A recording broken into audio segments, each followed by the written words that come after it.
is related to pledge, then it is related to pledge that is defined under section 172 of Indian contract act 1872।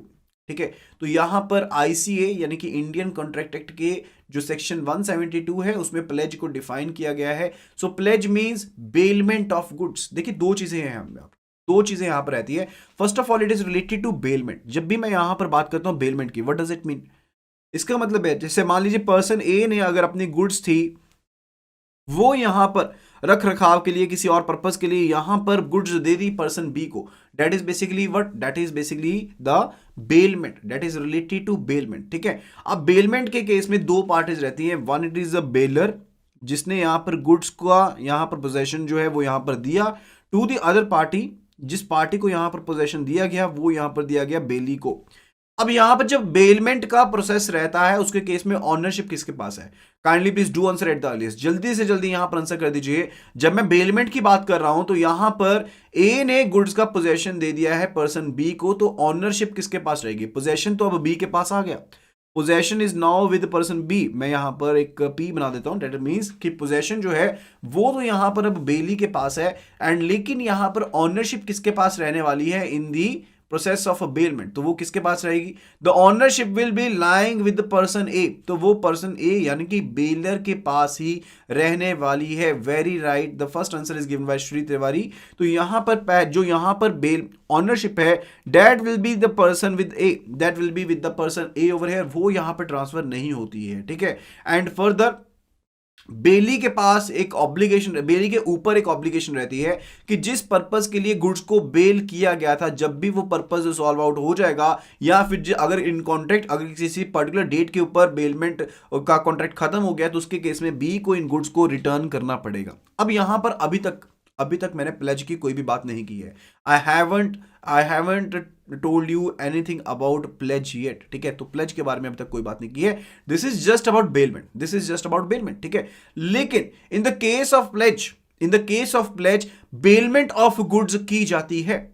In the case of pledge bailment of goods की जाती है so as to secure the डेप्ट, यानी कि जो कोई भी यहां पर पैसा जो है वो यहां पर क्रेडिटर के द्वारा डेप्टर को दिया गया है। मान लीजिए पर्सन बी ने यहां पर एक लोन दिया था, पर्सन बी ने यहां पर एक लोन दिया था, यानी कि अंडरलाइन ट्रांजैक्शन थी डेप्ट की, अंडरलाइन ट्रांजैक्शन थी यहां पर डेप्ट की। तो यहां पर पर्सन बी ने एक लोन दिया था to the person A over here, तो बी यहां पर क्या हो गया? B will be the creditor, B will be the creditor and further person A यहां पर क्या हो गया? person B is the debtor over here, person A is the debtor over here. ठीक है, तो यहां पर अंडरलाइन ट्रांजैक्शन जो थी वो यहां पर लोन की ट्रांजैक्शन थी जिसके लिए बेली ने एक लोन दिया था to the bailor over here and उसको सिक्योर करने के लिए जो बेलर है यानी कि पर्सन ए ने गुड्स को बेल आउट किया था to the person B.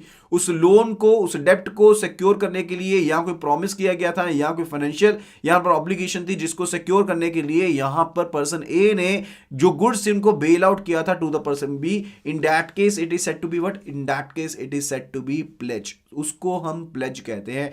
Pledge के केस में दो पार्टीज रहती हैं, one it is the pawnor and the other one it is the pawnee. तो जो पर्सन यहां पर गुड्स को बेल करता है, जिसने पर्सन ने गुड्स को बेल किया उसको बेलर नहीं कहेंगे प्लेज के केस में। प्लेज के केस में उसको क्या कहेंगे?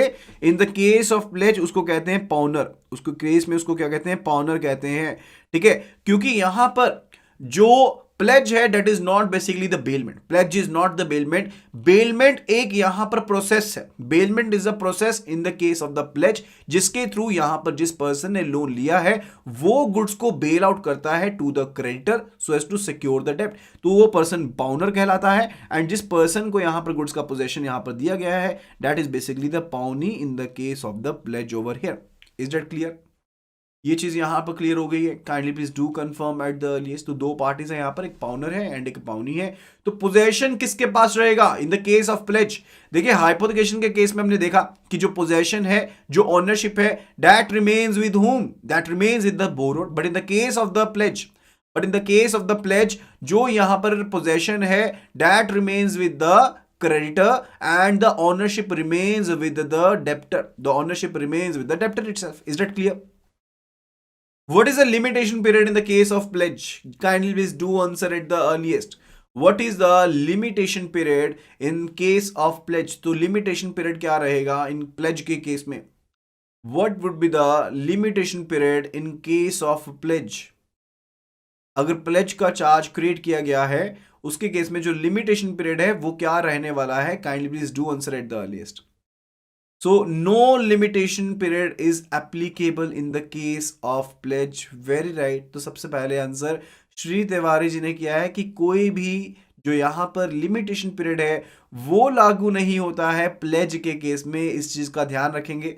तो यहां पर प्लेज का केस हो गया चाहे लियन का केस हो गया तो कोई भी यहां पर लिमिटेशन पीरियड जो है वो लागू नहीं होता है. Even in the case of the companies अगर प्लेज का चार्ज क्रिएट किया गया है, लियन का चार्ज क्रिएट किया गया है तो उसे रजिस्ट्रार ऑफ कंपनीज के पास रजिस्टर करवाने की जरूरत नहीं होती है.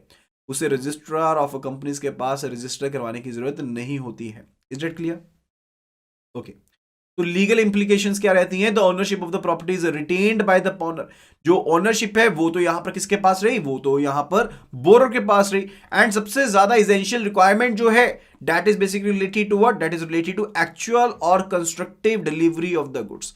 देखिए पोजेशन ऑफ द गुड्स यहां पर देना बहुत ज्यादा जरूरी है. जो पोजेशन ऑफ द गुड्स है वो यहां पर एक्चुअल भी हो सकता है, यानी कि एक्चुअल जो गुड्स थी वो यहां पर अगर दे दी गई है यहां पर in the name of the creditor, या फिर वो कंस्ट्रक्टिव प्लेज भी हो सकती है. That can also be a constructive pledge. देखिए प्लेज को जब हम पढ़ रहे हैं ना तो यहां पर टाइप्स ऑफ प्लेज को पढ़ना बहुत ज्यादा जरूरी है. तो एक हमारे पास होती है सिंबॉलिक प्लेज, एक हमारे पास होती है symbolic pledge. Now what is symbolic pledge?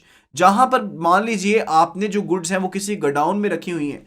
मान लीजिए जो यहां पर डेप्टर है यानी कि जो बोरोर है उसने गुड्स को यहां पर किसी गोडाउन में रखा हुआ है एंड फर्दर वो गोडाउन की कीज यहां पर क्रेडिटर को यानी कि बैंक को या फिर जो क्रेडिटर है जिसने उधार पर पैसा दिया है उसको दे देता है सो एज टू उनको पोजेशन देने के लिए. तो यहां पर की जो है जो चाबी है यहां पर वो एज अ सिंबल काम करती है. It is said to be what? It is said to be symbolic pledge. उसको हम क्या कहते हैं? सिंबॉलिक प्लेज कहते हैं.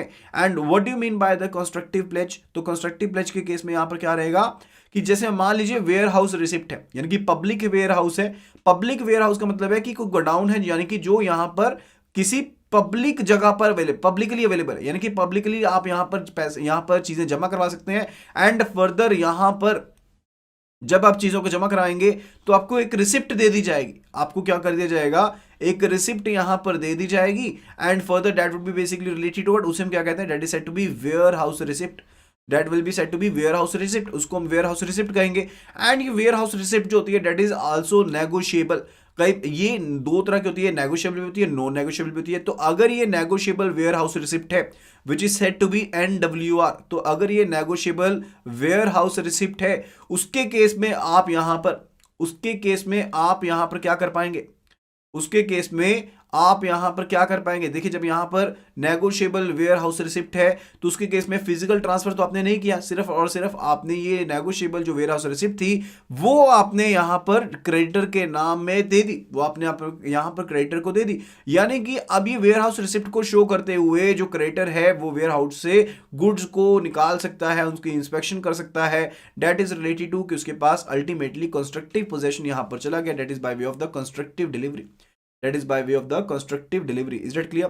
तो गुड्स जो है may be delivered by one of the following veg. तो कौन कौन से सकते हैं? सिंबॉलिक प्लेज के केस में सकते हैं, बाय अटॉर्नमेंट हो सकते हैं. तो जब हम यहां पर कंस्ट्रक्टिव प्लेज की बात कर रहे हैं तो उसमें अगर हम वेयर हाउस रिसिप्ट्स का इस्तेमाल करते हैं उसको पर्टिकुलरली कहा जाता है by attornment. Goods transferred by attornment. And further हो सकता है कि हम document of title to goods दे दें. जैसे कि मान लीजिए रेलवे रिसिप्ट थी या फिर बिल ऑफ लेडिंग है, वेयर हाउस रिसिप्ट है, आप उनको देते हैं तो आप document of title to goods के तहत भी यहां पर डिलीवरी कर सकते हैं. या फिर इवन जो गुड्स है वो यहां पर पाउनर के पोजेशन में ही है. देखिए यहां पर क्या रहता है अल्टीमेटली, जैसे पर्सन ए ने गुड्स देनी थी बैंक को, पर्सन ए ने गुड्स देनी थी बैंक्स को अपने डेप्ट को सिक्योर करने के लिए. एंड फर्दर यहां पर बैंक ने क्या कहा? बैंक ने एक ट्रस्ट रिसिप्ट ले ली. बैंक ने एक ट्रस्ट रिसिप्ट ले ली है यहां पर पर्सन ए से, यानी कि एक अंडरटेकिंग ले ली है पर्सन ए से कि यहां पर पर्सन ए अपने पोजेशन में ही गुड्स को रखे on the behalf of bank. On the behalf of bank, ठीक है। तो उससे बेसिकली हम क्या कहेंगे कि even if the goods are in the possession of the pawnor, he may acknowledge that he will be holding them thereafter for on the behalf of the pawnee, कि वो पाउनी के बिहाफ पर यहां पर गुड्स को अपने पास possession में लेकर के रखेगा। तो उसके केस में उसे क्या क्या कहा जाएगा, that will be said to be what, कि यहां पर by way of a pledge यहां पर जो चार्ज है वो क्रिएट किया गया है। Is that clear? ये चीज यहां पर क्लियर हो गई है। An agreement of pledge may be implied, देखिए असाइनमेंट के केस में हमने पढ़ा था कि वहां पर इन राइटिंग आपके पास होना चाहिए, लेकिन प्लेज के केस में ऐसा नहीं है। तो अग्रीमेंट जो है वो यहां पर इंप्लाइड भी हो सकता है, एंड फर्दर अग्रीमेंट जो है अगर राइटिंग में रहेगा वो, तो उसके केस में यहां पर टर्म्स एंड कंडीशंस प्रॉपर रहेंगे एंड कोई भी एम्बिग्विटी नहीं रहेगी, कोई भी एम्बिग्विटी नहीं रहेगी। प्लेजी के क्या क्या राइट है, प्लेजी यानी कि जो पाउनी है उसके क्या क्या राइट्स है उनके बारे में हम यहां पर देख लेते हैं। तो यहां पर मैं लिख देता हूं ताकि कंफ्यूजन ना हो। तो इट इज बेसिकली, इसको प्लेजी भी कहते हैं या फिर पाउनी कहेंगे। तो पाउनी कौन रहता है, क्रेडिटर रहता है। तो प्लेजी जो है यहां पर वो गुड्स को रिटेन कर सकता है, यानी कि गुड्स का पोजेशन अपने पास रखेगा जब तक जो डेप्ट है जिसको सिक्योर करने के लिए गुड्स का पोजेशन दिया गया है, जब तक वो डेप्ट रीपे नहीं कर दिया जाता, जब तक अगर कोई परफॉर्मेंस था जिसको परफॉर्म करना था, अब वो जो वो प्रॉमिस है वो परफॉर्म नहीं कर दिया जाता, उस तब तक यहां पर जो प्लेजी है, जो पाउनी है, वो यहां पर गुड्स को रिटेन करके रख सकता है। Can also retain the goods for subsequent advances. देखिए प्लेज के केस में, प्लेज के केस में भी, लियन के केस में भी हमने ये चीज पढ़ी थी। लियन के केस में मैंने आपको बताया था कि जो सब्सिक्वेंट एडवांसेस है उनको ये कवर करता है, लेकिन जो पहले के एडवांसेस है अगर स्पेशल कॉन्ट्रैक्ट है तो वो उसको कवर करेगा, ठीक है। तो प्लेज के केस में भी ये चीज रहती है कि अगर आपने सब्सिक्वेंट एडवांसेस लिए हैं, यानी कि एक एडवांस मैंने लिया 1 तारीख को, दूसरा एडवांस ले लिया 15 तारीख को, एक एडवांस जो पहली तारीख को मैंने लिया था उसमें मैंने प्लेज का चार्ज क्रिएट करवाया था, तो जो गुड्स मैंने यहां पर प्लेज के चार्ज में पहली तारीख को क्रिएट करवाई थी, उनके केस में यहां पर वो 15 तारीख के लोन को भी कवर करेंगी, ठीक है। यानी कि सब्सिक्वेंट एडवांसेस कवर होंगे, लेकिन पहले के जो एडवांसेस हैं अगर आपने स्पेशली कॉन्ट्रैक्ट में लिखा है तो उसको कवर करेगा, अदरवाइज वो उसको कवर नहीं करेगा। Then pledgee can sell the goods. तो यहां पर जो प्लेजी रहता है, यानी कि जो यहां पर सिक्योर्ड क्रेडिटर है, उसके पास राइट रहता है, अधिकार रहता है कि वो यहां पर एक नोटिस सर्व करते हुए गुड्स को यहां पर बेच सकता है। एंड फर्दर अगर यहां पर गुड्स को मेंटेनेंस के रिलेटेड कोई भी चार्जेस यहां पर खर्च करने पड़ते हैं, तो उसके रिलेटेड जो भी खर्चा आएगा वो यहां पर पाउनी जो है, जो प्लेजी है, वो यहां पर ले सकता है from the pounder itself. And law of limitation जो है यहां पर वो एप्लीकेबल नहीं होता है। बैंक्स के प्लेज का जो है यहां पर वो ओवर राइडिंग इफेक्ट रहता है। बैंक की जो प्लेज होती है उसका एक ओवर राइडिंग इफेक्ट रहता है।